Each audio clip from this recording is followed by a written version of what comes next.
Welcome, everyone. I'm Lorelei Tanji, University Librarian at UC Irvine, and we're offering a live transcription of this event, which you can turn on at the bottom of your screen by selecting closed captioning or view the full transcript. I would like to start today's program with UCI Libraries' acknowledgement of our presence on the traditional, ancestral, and unceded territory of the Ahashiman and Tongva peoples. We're so pleased you could join us for today's author discussion with Jeffrey Veidlinger. This program is part of an event series held in conjunction with the Americans in the Holocaust, a traveling exhibition for libraries co-sponsored by the United States Holocaust Memorial Museum and the American Library Association. The exhibition examines the motives, pressures, and fears that shaped Americans' responses to Nazism, war, and genocide from 1933 to 1945. UCI Libraries is one of 50 sites in the United States and the only Southern California site selected to display this traveling exhibition. And it will be available for viewing until March 9th in the Jack Langston Library at UC Irvine. And so we're excited to bring this exhibition and related events to UCI and the broader Orange County community. And at this time, I would like to invite the Dean of the UCI School of Humanities, Tyrus Miller, to share a couple of words. Welcome, Dean Miller. Thank you very much.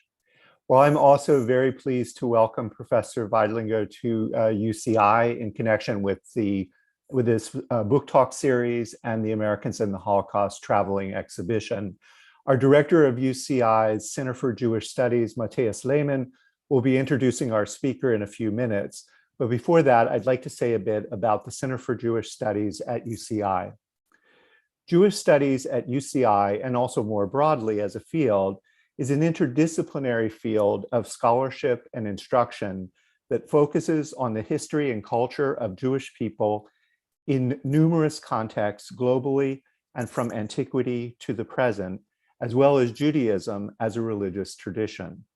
It embraces the spectrum of cultural creativity of the Jews throughout history, the manifestations of oppression, hatred, and violence that the Jewish people have experienced and resisted, including the long history of anti-Semitism, legal restrictions, pogroms, which will be Professor Veidlinger's subject today, and the genocidal violence of the Holocaust. Jewish studies also includes a focus on Israel studies as a key element of Jewish history, culture, and politics in the modern and contemporary world. We have Jewish study scholars working in the fields of history, literary studies, political science, translation studies, and much more. And it's an area where we see the promise for further depth and development.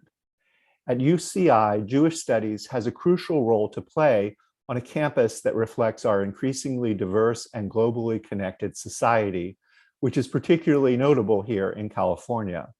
Our faculty and students are researching and learning in an environment of great social complexity, multiple cultural and political perspectives, and ethnic and religious diversity. If I may quote some words from the Center for Jewish Studies' own description of their mission, they write, "Exploring the culture and experience of a group that has historically functioned as both outsiders and insiders in Western societies, Jewish studies plays an important role on an increasingly diverse campus. Issues of marginalization and ensuring the continuity of a minority culture, while at the same time being part of a larger and increasingly interconnected world, are as relevant today as they have been central to the Jewish experience for centuries." In addition to the various areas of scholarly endeavor for which the Center for Jewish Studies is UCI's hub, the center also offers students the opportunity to minor in Jewish studies, taking courses across our curriculum to explore their interest in Jewish studies, lower division courses that fulfill the general education requirements of the campus, and upper division courses that allow students to delve more deeply into the study of Jewish culture and religion the history of the Holocaust, or the Middle East in past and present. The excellent work that the Center does in fostering research, programming, and learning in Jewish studies requires excellent leadership. And now I turn to introducing its director, Matthias Lehmann, who is professor of history and holds the endowed Teller Family Chair in Jewish History. Professor Lehmann is a historian of modern European and Mediterranean Jewish history. He is an elected member of the American Academy of Jewish Research, is co-editor of the journal Jewish Social Studies, and is the author of several books. His most recent book, with a 2022 publication date, is entitled The Baron, Maurice de Hersch and the Jewish 19th Century, from Stanford University Press. It's a biography of Maurice de Hersch, whose dates are 1831 to 1896, and was a banker, railroad entrepreneur, and one of the most prominent Jewish philanthropists of the modern era. So I'll now yield the floor to Professor Lehmann, who will say a bit more about the center and will also introduce our speaker. Professor Lehmann, please. Thank you, Dean Miller. And thank you all for attending. Thank you to everyone who helped put this together and organize this event. So I really don't want to take up more time. You're here to hear from Professor Veidlinger and not from me. Let me just say that the Center for Jewish Studies hosts many of these public events. So we invite you to join our mailing list. We'll send out the link again in the chat in just a moment. But most importantly, I really want to introduce today's speaker. Before I do so, one logistical thing, in order to make this interactive and for you to have an opportunity to raise your questions, please use the Q&A function on the bottom right of your Zoom screens, right? And feel free to submit your questions at any time, and then we'll try to get to as many as we can at the conclusion of the event. It's a particularly great pleasure to welcome Professor Veidlinger, Jeff Veidlinger, for this lecture today. We were colleagues at Indiana University for about 10 years, and so it's really sort of a nostalgic moment to have the opportunity to welcome him in Southern California, if at this point only on Zoom, but that's better than nothing. And Professor Veidlinger is the Joseph Brodsky Collegiate Professor of History and Judaic Studies at the University of Michigan, and is the author of several books, including the Moscow State Yiddish Theater, published in 2000, A Jewish Public Culture in the Late Russian Empire, 2009, and In the Shadow of the Shtetl, Small Town Jewish Life in Soviet Ukraine. Most recently, though, and that's of course the topic of his talk today, is a book that is really outstanding, really amazing, In the Midst of Civilized Europe, the Pogroms of 1918 to 1921, and the Onset of the Holocaust. And I have to say, as a historian, you end up reading a lot of books, and it's hard to really like books anymore. When you're just overwhelmed with books all the time. This is just really one of those books that is just extraordinary. It's just amazing. And I'm not saying that because I want you to buy a copy, even though I do want you to buy a copy, but because it really is one of the most impressive works of scholarship in this area in many years. So it really is a great pleasure to welcome Jeff Veidlinger here, and I turn the microphone over to him. So thank you, Matthias. I'm really grateful for that introduction, and nice to see you again, even if it is only through my computer screen. Also, thank you to Dean Miller and to Lorelei and to UCI Libraries and the Center for Jewish Studies for making this happen. I know the exhibition at the library. I haven't seen it in person, that particular exhibition, but I know that traveling exhibition well, and would really encourage people to go out and check it out if you haven't yet. It's really a fantastic traveling exhibition on Americans and the Holocaust. So again, thank you all for being here. I'm really grateful to have the opportunity to speak with you. And in order to speak with you, I'm going to talk to you about the book that Matthias mentioned, In the Midst of Civilized Europe, Pogroms and anti-Jewish violence between 1918 and 1921 and the onset of the Holocaust. And in order to do so, I'm actually going to share screen. So I will talk with PowerPoint presentation behind me, and I'll kind of disappear into a bit of a little person at the end. So just hang on a second. And here you should be able to see my book, and if somebody can chat me if you can't, but you should be able to see a copy of my book. And I'd encourage you to, as Matthias said, I'd encourage you to go out and buy it. Okay, good, all good.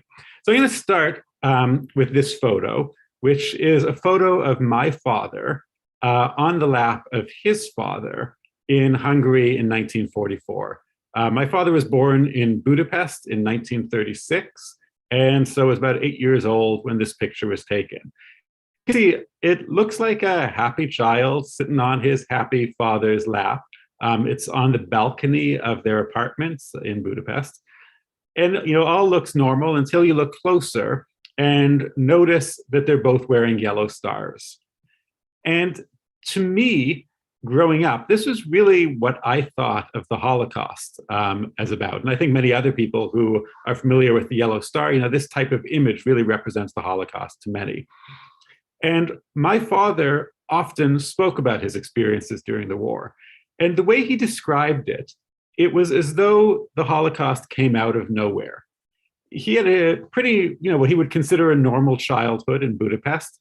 He used to enjoy vacations in Lake Balaton and skiing in the Alps, and went to Hebrew school and to synagogue, until suddenly, it seemed, in his narrative, everything changed when the Nazis invaded Hungary in March 1944. Many people have the same vision of the Holocaust as having sort of arrived out of the blue with no warning, as being completely unimaginable. I think that's really how my father put it, as it was just unimaginable that something like this could happen. And in fact, the most well-known narratives of the Holocaust are probably those of Elie Wiesel and Anne Frank, and both of those follow a similar narrative. Both of those were people who spent their childhoods in peaceful childhoods, and maybe what we would call a normal childhood. Elie Wiesel in Szeged, and Anne Frank first in Frankfurt until she moved to Amsterdam soon after the Nazis came to power. Elie Wiesel in particular talks about how suffused in Judaism his early life was, until first 1941. He mentions Moishe the Beadle warned that they were killing people, but again, it wasn't really until the summer of 1944 when the Germans came into Szeged Marmaros and briefly established a ghetto, and then shipped the Jewish population to death camps, to Auschwitz. And this is the narrative that we often get. Again, everything is normal until suddenly it isn't. In fact, there's a Holocaust Memorial Museum near where I live in Farmington Hills that presents a very similar vision. In that museum, there's a big open space with all of these images of Jewish life before the war. It shows, one display of Jewish religious life, of people celebrating the Sabbath, perhaps, and another display showing newspapers and the vibrancy of Jewish intellectual life, and another display showing sporting organizations and Jewish youth organizations. And then suddenly you turn the corner, and there's a narrow hallway that slopes down, and at the bottom of that hallway is an enormous portrait of Adolf Hitler. And it gives the impression that everything changed suddenly on a dime. That suddenly Hitler entered the picture and everything changed. And in fact, that's not an inaccurate image of what happened. Certainly that's the way many felt the Holocaust in Central Europe and Western Europe. But I want to focus on a different story. And that's what happened in Ukraine. Between 1918 and 1921 in Ukraine, only 20 years before the Holocaust began, there was a massive wave of anti-Jewish violence that resulted in the deaths of about 100,000 Jews in about over 1,000 separate incidents. And here you can see a map of some of those incidents. And these anti-Jewish riots, or pogroms, took a wide variety of forms. And in fact, the term pogrom is just a loose term that refers to any anti-Jewish violence and can refer to what we would call in the United States a race riot of locals rioting against a particular ethnic group. And it also refers to military actions of police coming into or military units of an army coming into town and rounding up Jews and killing them. And so we have about 100,000 people killed, 100,000 Jews killed from these pogroms between 1918 and 1921 that you can see outlined on this map. I'm going to play you a few video clips from some oral histories that I took in Ukraine that give you an example, or give you two examples of the different types of pogroms, the different types of violence that I'm describing. The first one I'm going to play is a fellow by the name of Nissin Yorkovetsky.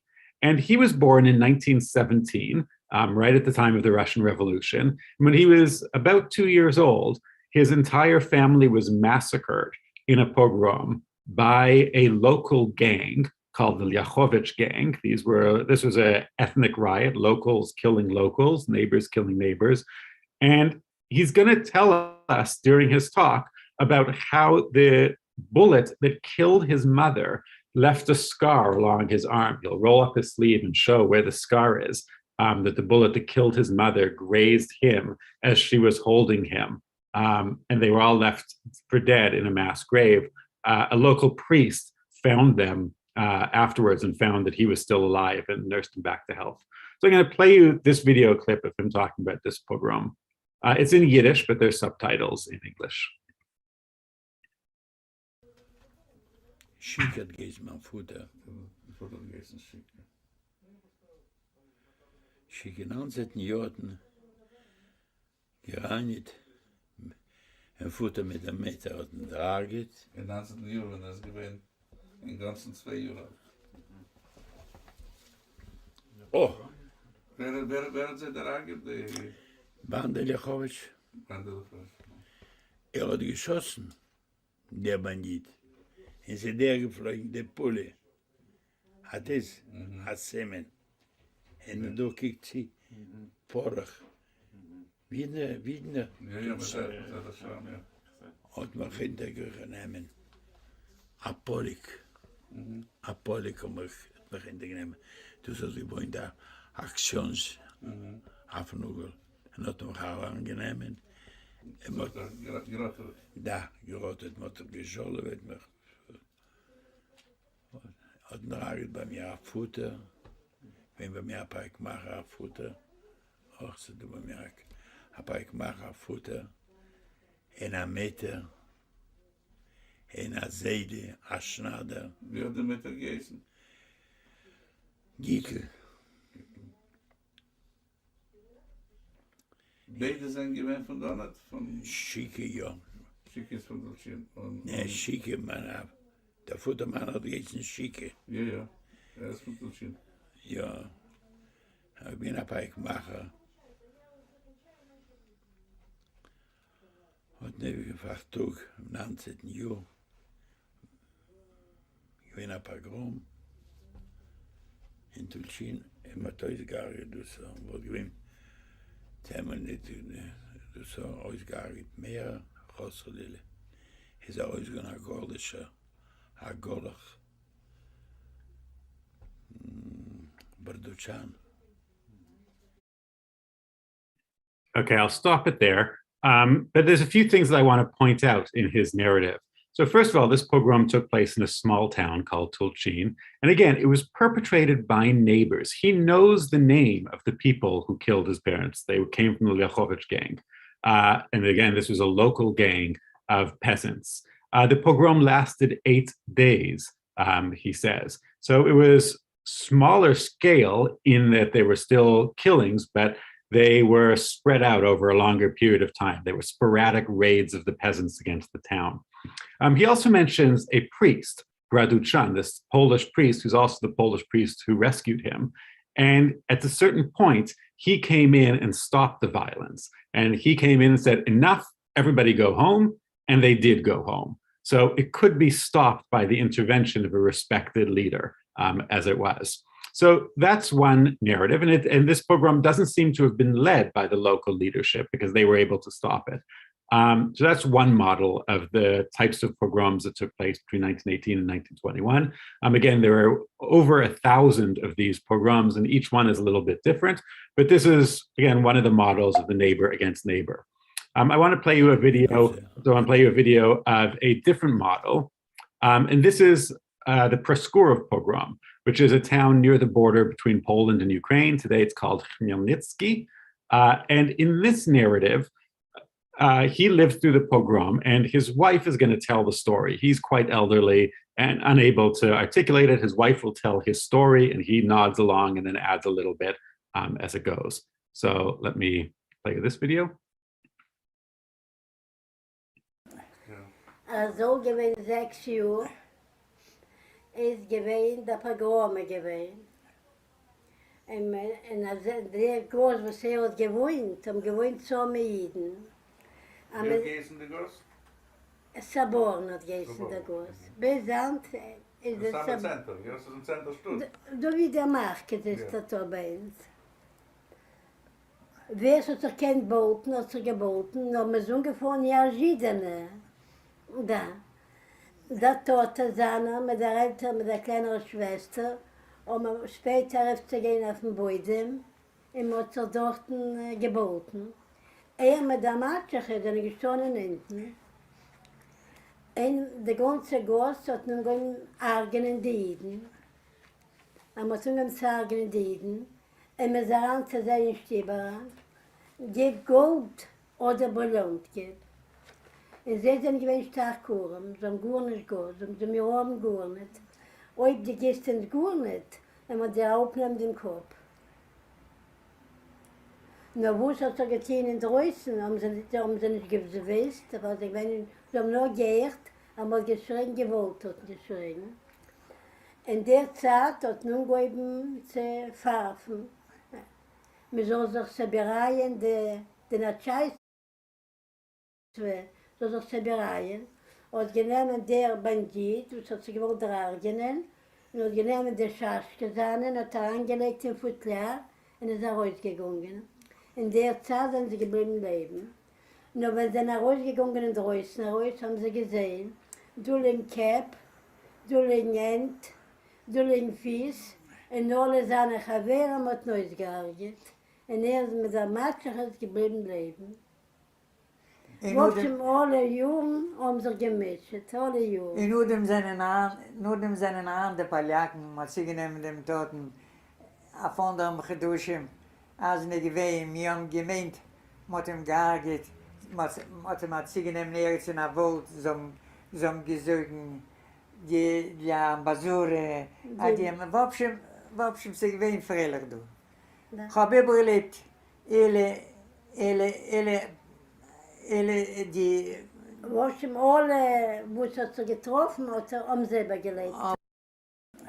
Gewohnt. Okay, so in this narrative, it's a very different type of pogrom that he's describing. This is a military action that an invading army, in this case, the Ukrainian Nationalist Army, a Ukrainian state had just been established, and a Ukrainian National Army, a unit of the army, comes into town, rounds up the Jews, goes from house to house, systematically rounding them up. And according to his narrative, at the signal of a whistle, they begin killing the Jews, going house to house, killing Jews, while at the same time robbing them, taking what they had. The pogrom that he described, I'm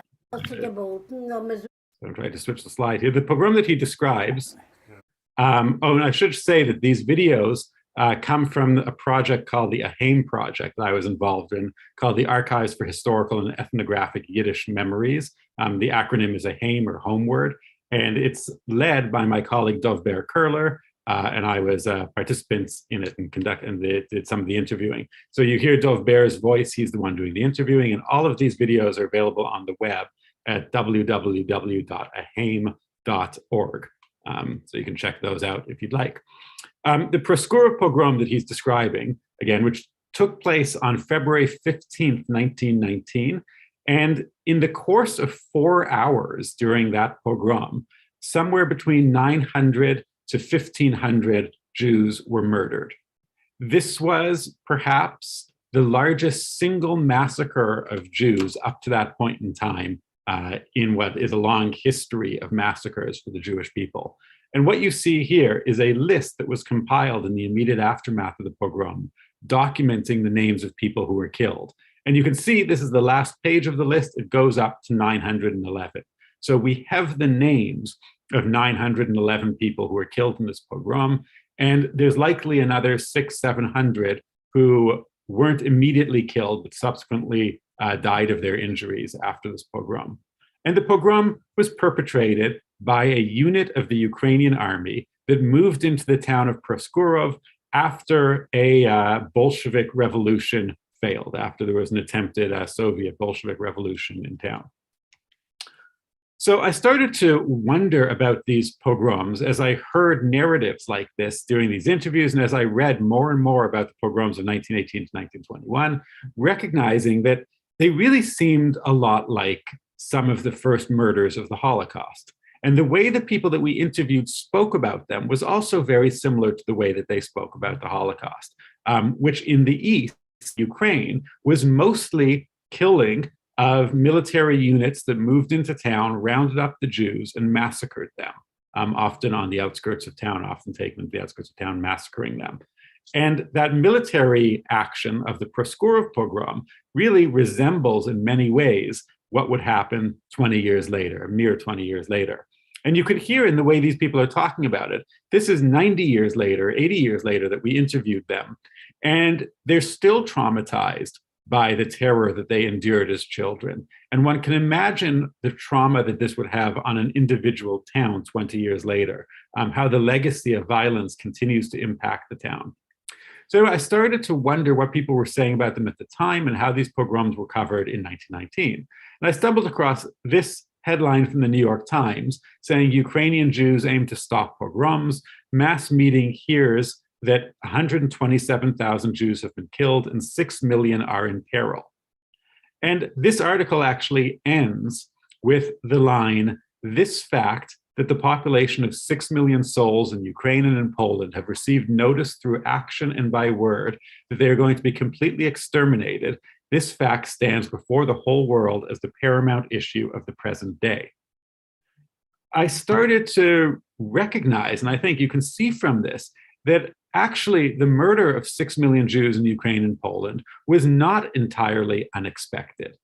In fact, it was widely anticipated 20 years before it took place because of the legacy of violence from these pogroms. In fact, when you look in the interwar period and look at what people are saying during the interwar period, you can see that really the pogroms are almost all anybody's talking about. Certainly in the Jewish world, people are talking about over and over and over again what they view as the coming extermination of the Jews of Europe. For example, here's an ad for a special issue of the Literary Digest entitled, Will a Slaughter of Jews Be Next European Horror? Next to an ad for Camel cigarettes, mind you. The Russian Red Cross concluded that the task of the pogrom movement was to rid Ukraine of all Jews and to carry it out in many cases by the wholesale physical extermination of the race. Again, references to the wholesale physical extermination of the race about 20 years before this actually took place. Emma Goldman, the American Russian-born anarchist, who was actually in Russia at the time, wrote of the wholesale slaughter of the Jews. And Anatole France, the French writer, wrote that the pogroms threatened the Jews with complete extinction. And this is where the title of my book comes from. In the very midst of civilized Europe, at the dawn of a new era, the existence of a whole population is threatened.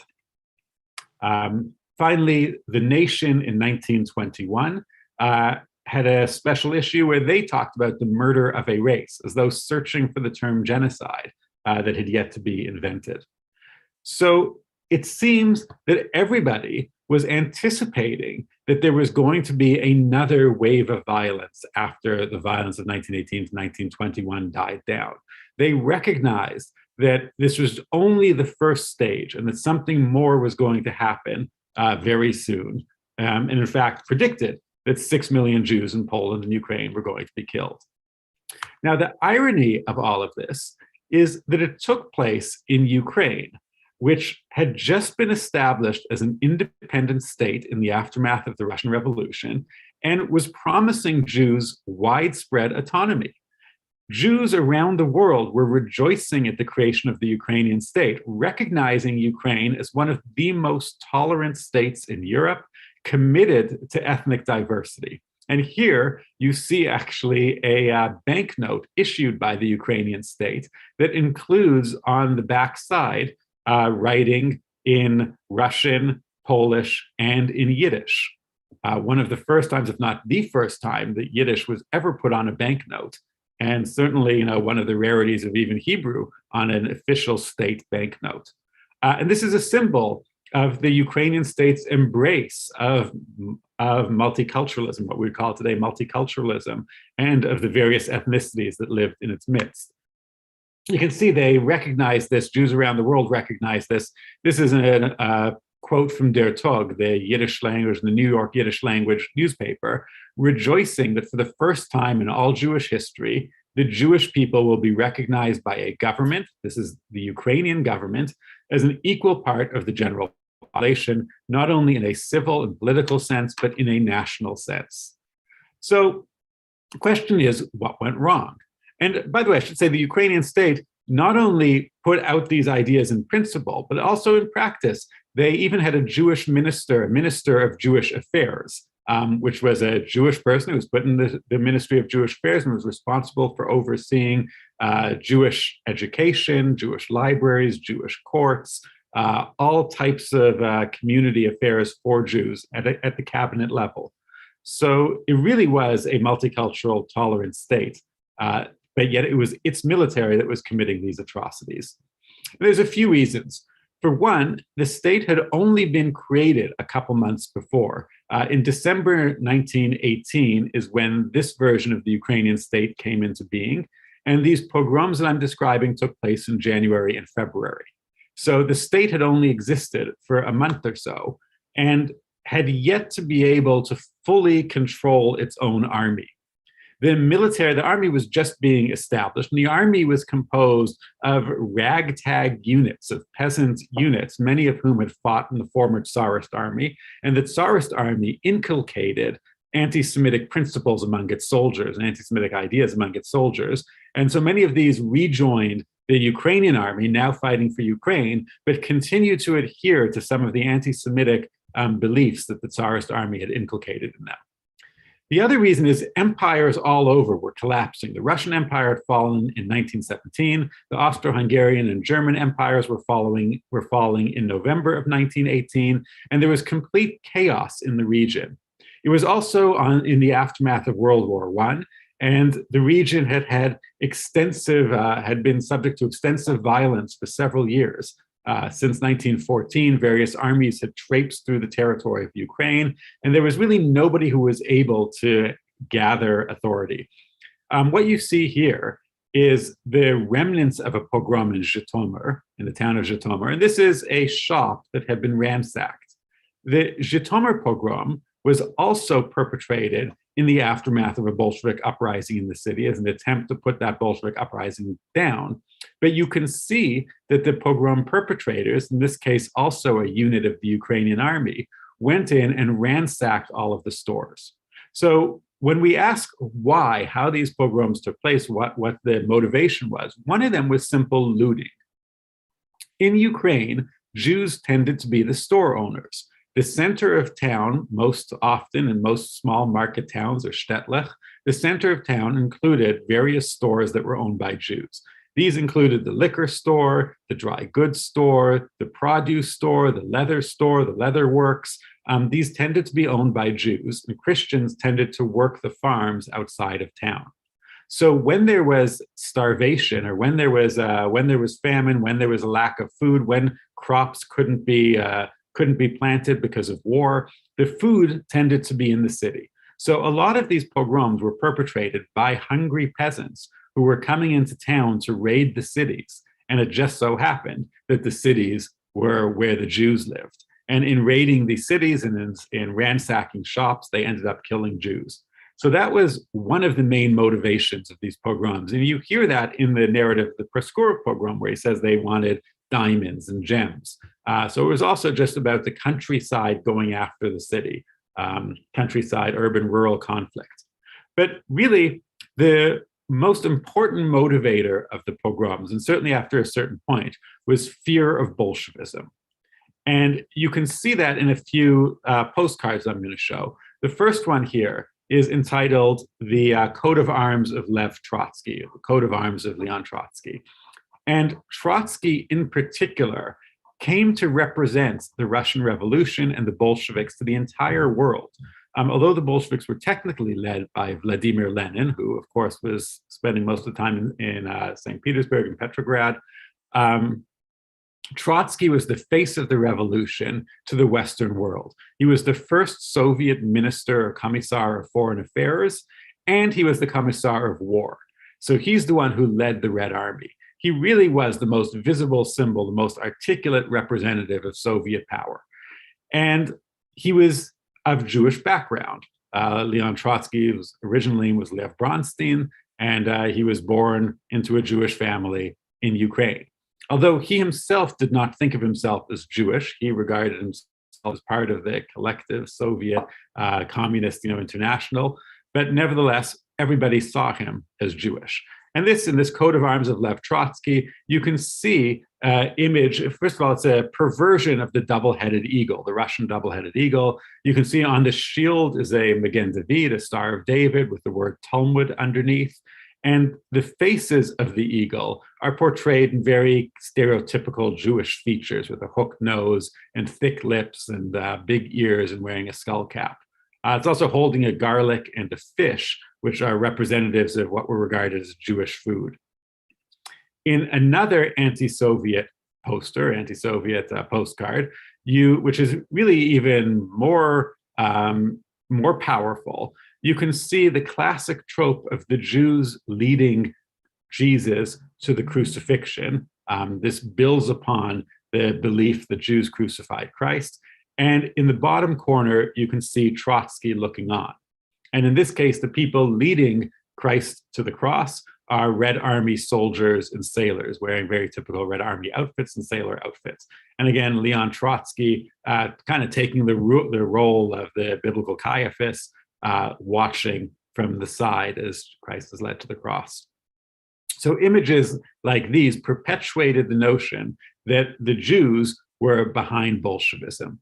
And Bolshevism at the time was the major enemy of the Ukrainian state, of this newly formed Ukrainian state, because as soon as this multinational state declared its independence, it was invaded by the Bolsheviks or by the Russians. In fact, it was invaded by two sets of Russians. It was invaded by Bolshevik Russians who were seeking to establish a Bolshevik state, and it was invaded by something called the White Army, which was a group of old-style Tsarist Russian officers who wanted to restore a united Russia.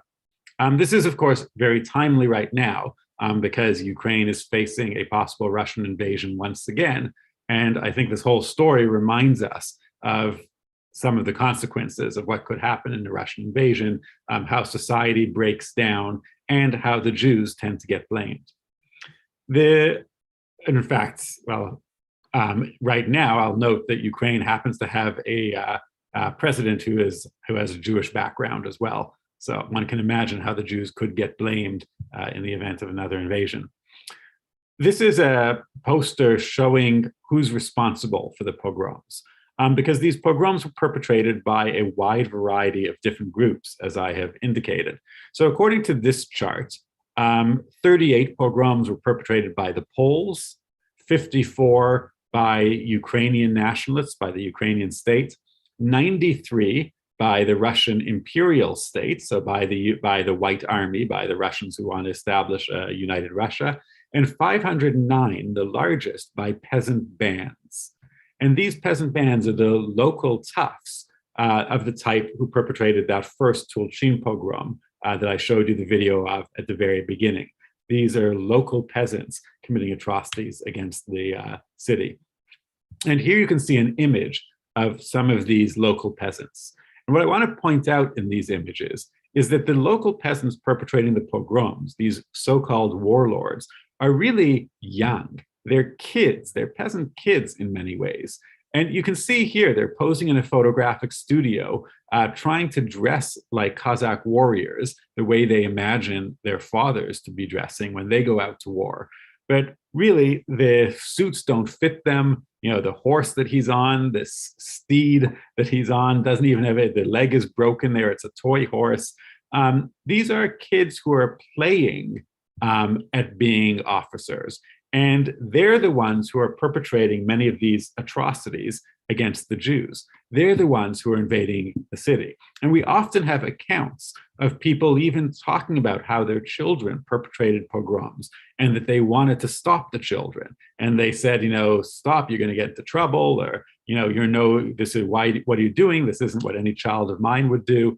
So many of these atrocities were committed by young people who had only known war their entire lives. They may have been 9 years old, 10 years old when World War I started, and their fathers, instead of farming the fields, were out fighting for their entire lives. And that's all they knew. They were able to find weapons from abandoned armies or from armies that moved through and left their weapons, and they took them up against the Jews. What's interesting about this is when the Soviets did take power in 1921, they themselves went around and arrested pogrom perpetrators, and in many cases sentenced them to death. And often the Soviet officials who did this were of Jewish extraction. And you can see this here. This is a Russian language sentence for the perpetrators of the Slovichna pogrom. And you can see, or if you can read Russian, you can see that the head of the tribunal that sentenced them to death was named Feldman, a very Jewish name, and the secretary was named Ratner. And you can also see that the people who were sentenced to death, this is from 1921, one of them was 18 years old, which meant that he would have been 16 at the time the pogrom was perpetrated, and another was 26, so he would have been 24 at the time the pogrom was perpetrated.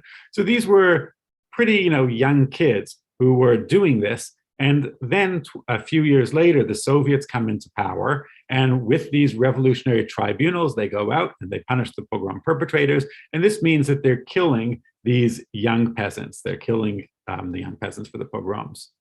And in fact, this was realized by the historian Leonard Shapiro, who actually lived during this time and noted that anyone who had the misfortune to fall into the hands of the Cheka, it was the Cheka that did these pogrom, that went out and punished the pogrom perpetrators, stood a very good chance of finding himself confronted with and possibly shot by a Jewish investigator. I want to move on. So that's what happened to those who stayed in the Soviet Union, is that many of the perpetrators ended up getting killed themselves, often by people of Jewish extraction who had joined the Bolsheviks.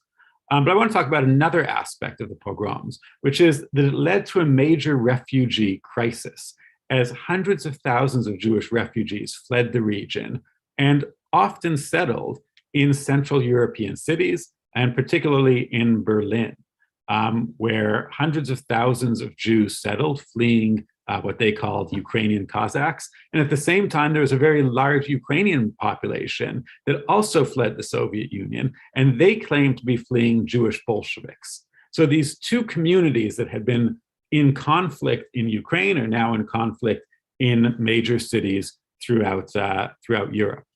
And Albert Einstein was not the only one to realize that this attitude towards these unfortunate refugees who have escaped the hell that Eastern Europe is today has become an efficient and politically successful weapon used by demagogues. And what he meant by this was that there was a new right-wing movement that was establishing itself in Germany in the 1920s, and a large part fueling that movement was this wave of refugees, of Jewish refugees who were coming into Germany. And the fear was that the Jewish refugees were bringing Bolshevism, and that there was going to be a revolution in Germany, just like there had been a revolution in the Soviet Union. And in fact, you can see this from the Nazi newspaper, Volkischer Beobachter. This is one of the very first issues after the paper was purchased by the Nazis. And you can see the headline is Gegen die Ostjuden, against the Eastern European Jews. And in this article, it is argued that the Eastern European Jews, the Jews who are fleeing the pogroms from Ukraine, are importing Bolshevism to Germany and are going to upset Germany. And in fact, there were many refugees who came to the United States as well, and that initiated a Red Scare here in the United States. Henry Ford, for instance, from my native Michigan, who was publishing the Dearborn Independent, often wrote about the pogroms and talked about how Jews fleeing pogroms were bringing Bolshevism with them into the United States. And this Red Scare in the United States as well is one of the factors that led to the National Origins Act in 1924 that restricted immigration. So really, wherever Jews went, there was this fear that they were importing Bolshevism that led to further restrictions on immigration. And I want to just close by connecting this to the Holocaust 20 years later by showing, this poster that blames the Jews for Bolshevism that the Nazis used when they invaded in 1941.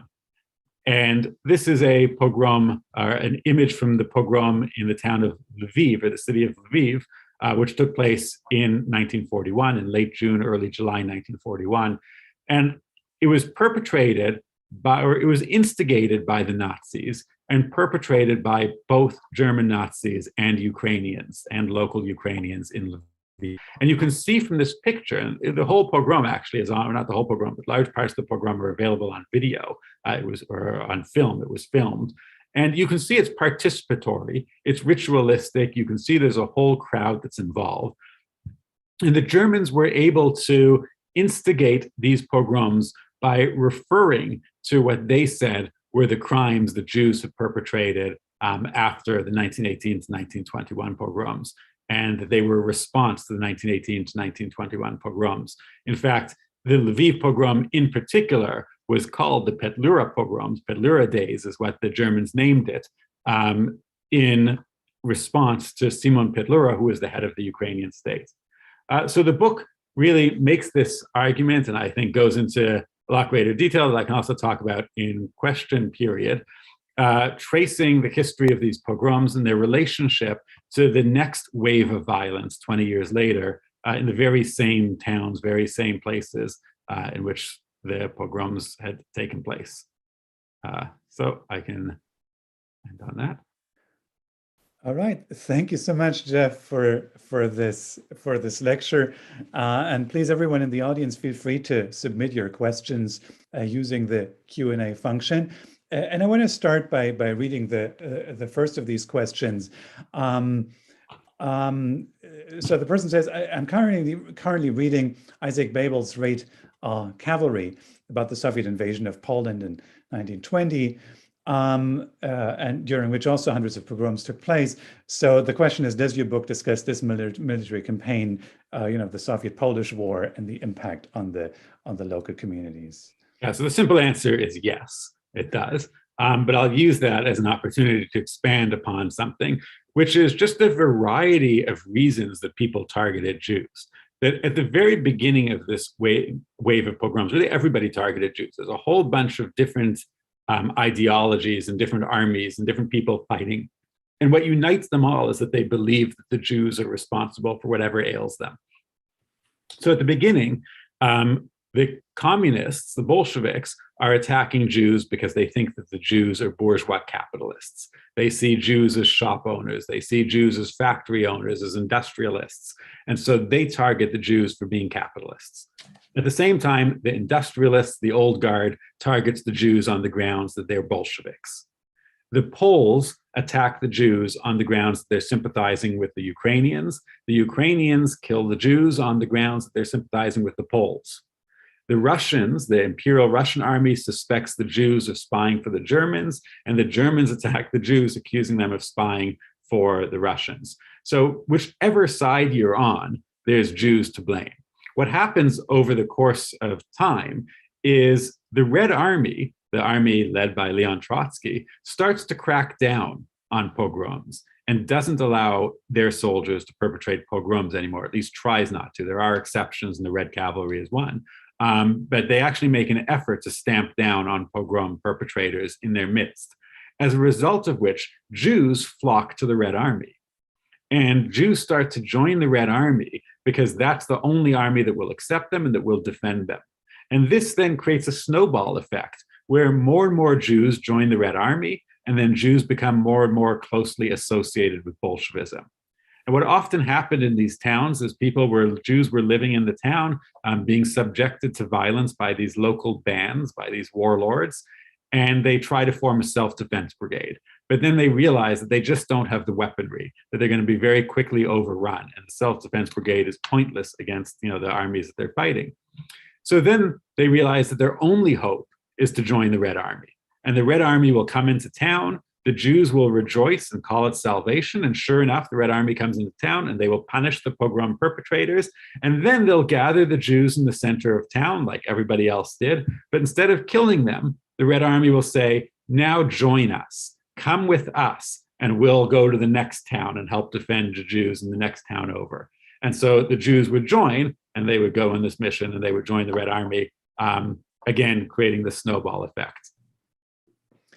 All right. The next question, in your research, did you find communities that protected their Jews? So not so much individual rescuers, but communities as a whole. Yeah, so I think that's kind of, was asked right before I answered that. But yes, they formed self-defense brigades at the beginning, but as I said, they found self-defense brigade couldn't help. So what they did is join the Red Army. And in many ways, the way people talk about the Red Army is as a self-defense brigade. People saw, both Jews saw the Red Army as their protector, and non-Jews saw the Red Army as the thing that's protecting Jews. So this association between Jews and Bolsheviks becomes stronger and stronger for that reason. So on to the next question. Can you speak a little bit about the relevance of societal acceptance of this generalized violence against Jews? Yeah, I mean, I think this is the key, that violence becomes accepted. Violence begets violence.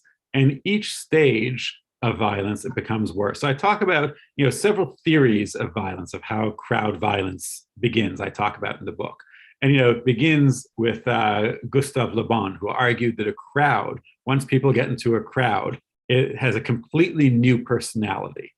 And then Freud came along, and Freud said, actually, the crowd doesn't have a new personality, but the crowd just brings personalities that people already have but are repressed, and allows those to come out into the open. But what I really like is Mark Granovitzer, the sociologist, and he points out that everybody has a point at which they would join violence, or most people have a point at which they would join violence.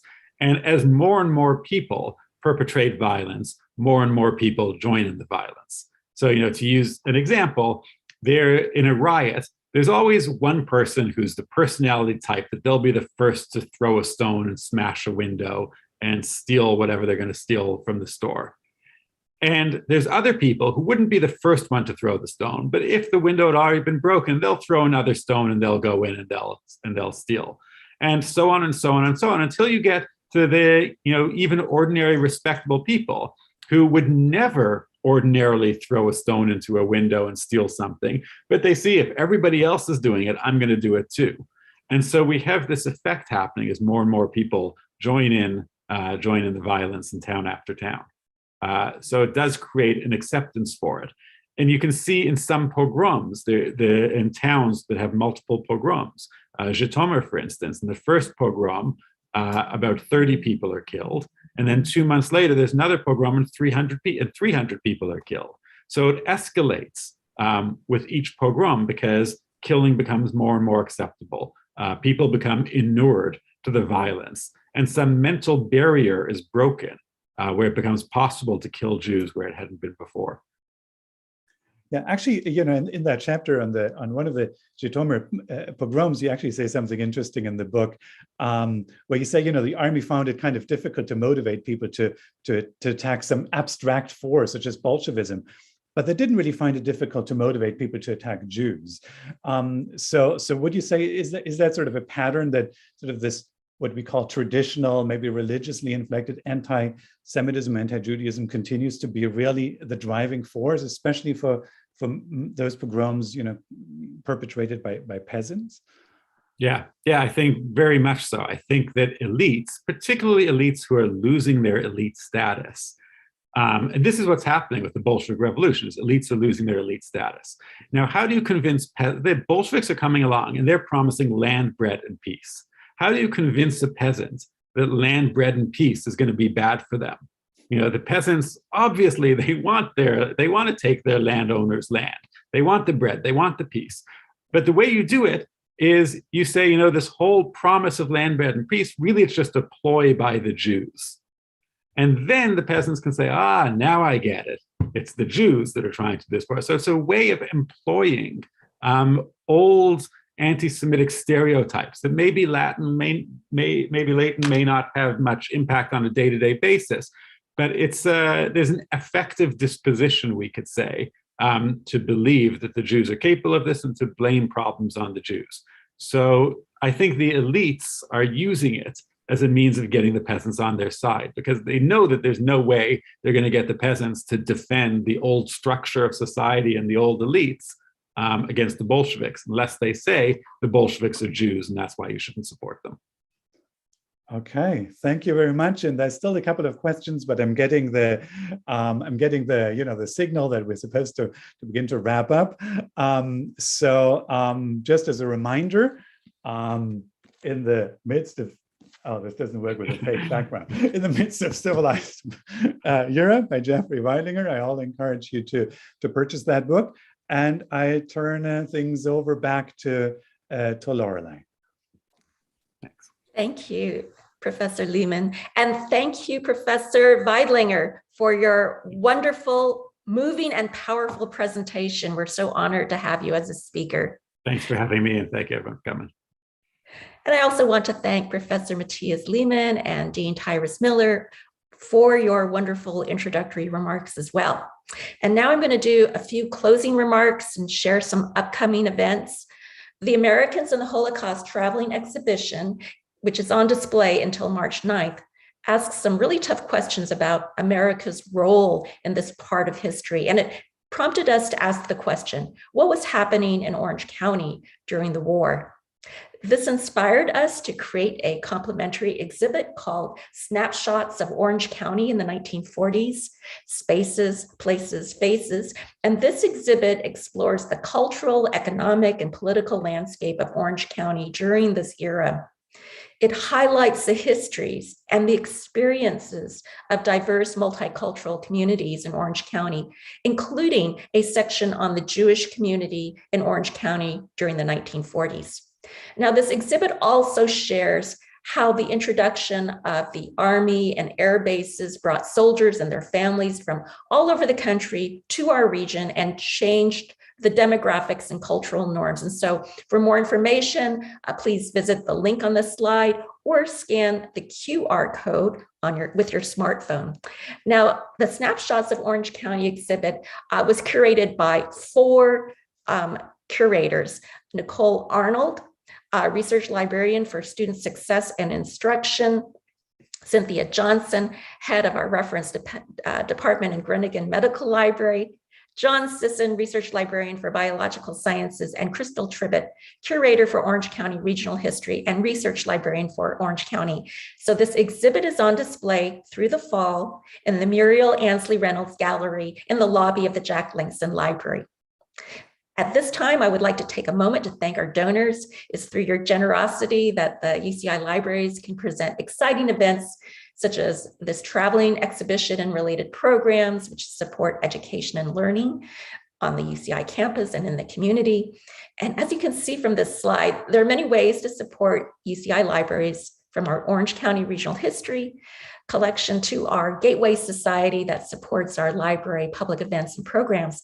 But I'd like to highlight one special project. Within the UCI Libraries Special Collections and Archives Department, we're proud to have over 120 oral histories of Orange County Holocaust survivors and liberators that were recorded in the early 1990s by the Anti-Defamation League of Orange County. And these oral histories are on VHS videotapes, and would like to digitize them and add transcriptions that will make their stories available online to the world. And so if you would like to support this initiative, please consider making a gift to this project that will honor and provide access to these important oral histories. And to learn more, you can visit the link on this slide. Now, today's event is just one of 6 events we planned in conjunction with the Americans in the Holocaust exhibition. In March, we will be hosting our last 2 events of the series. And on March 1st, from 5:30 to 6:30 on Zoom, we will host Seeking Asylum Then and Now with documentary filmmaker Rory Kennedy and former Director of Curatorial Affairs at the U.S. Holocaust Memorial Museum, Scott Miller. And their discussion will be moderated by UCI Libraries Research Librarian for Digital Humanities, History, and African American Studies, Tatiana Bryant. And Rory and Scott will draw parallels between the historic impact of the asylum-seeking voyage of the MS St. Louis in 1939 and the modern day refugee crisis around the globe.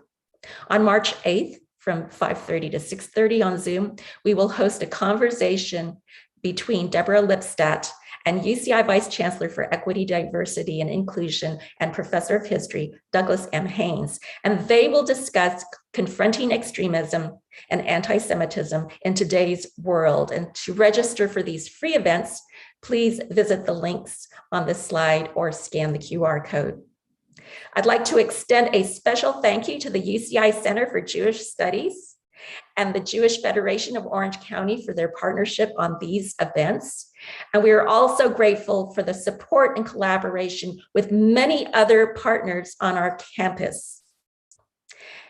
And thanks to the UCI Libraries team, the many library employees, current and past, who helped to make the traveling exhibition and the public programs possible. A recording of this event will be posted on the UCI Libraries YouTube channel. The link to this recording will also be included in a follow-up email. Thank you all for coming, and I